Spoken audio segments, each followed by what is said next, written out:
Cardinals hosting the Cubs. Both of these teams are -110 on the money line. The over-under is 9 runs.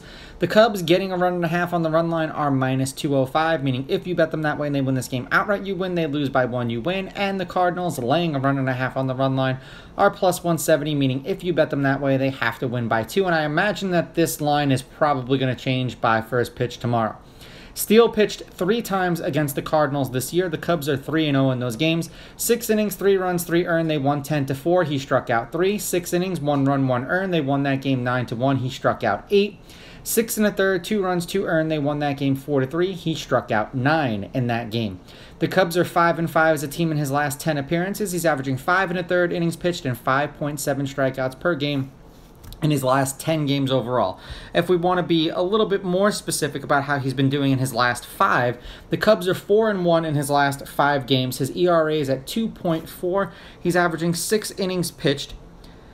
He struck out 9 batters, 6 batters, 5 batters, 6 batters, and 8 batters in his last 5 games, and he's given up 2 runs, 6 runs, 3 runs, no runs, and 1 run. That's going in chronological order from most recent to least recent. Now, for McCollis, he pitched twice against the Cubs this year. 4 1/3, 1 run, 1 earned. They won that game 3-1. In Chicago, he struck out 7, and then 5 innings, 5 runs, 5 earned. They lost that game 8-6 in Chicago. He struck out 3. The Cardinals have won his last 2 appearances. They are 3-7 as a team in his last 10 appearances. He's averaging 5 2/3 innings pitched and 2.8 strikeouts per game in his last 10 games. So if we go more specific, in his last 5, he is 2-3, or the Cardinals are 2-3 in his last 5 games. His ERA is at 2.4. He's averaging 5 1/3 innings pitched.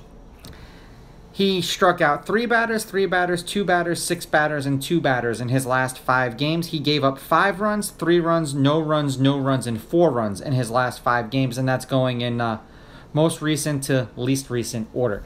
Now, head-to-head, the home team's on a 3-game winning streak. The home team is 5-5. The Cubs are on a 3-game winning streak. These teams are 5-5 against each other in their last 10. The underdog is 7-3 on the money line. The underdog getting a run and a half on the run line are 8-2. There have been one one-run game in their last 10 meetings against each other. The over is 5-2-3, and the over-under at 9, I want to say, is also 5-3-2.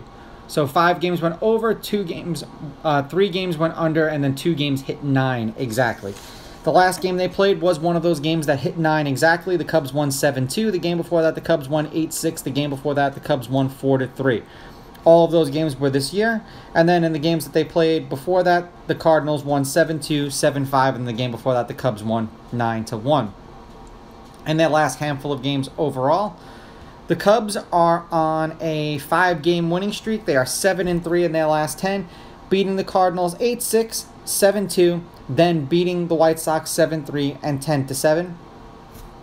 For the Cardinals, when this wonderful thing wants to load, they are 6-4 in their last 10, 2-2 in their last 4, losing to the Cubs 7-2, beating the D-backs 10-6, losing to the D-backs 3-1, and then beating the D-backs today 11-7.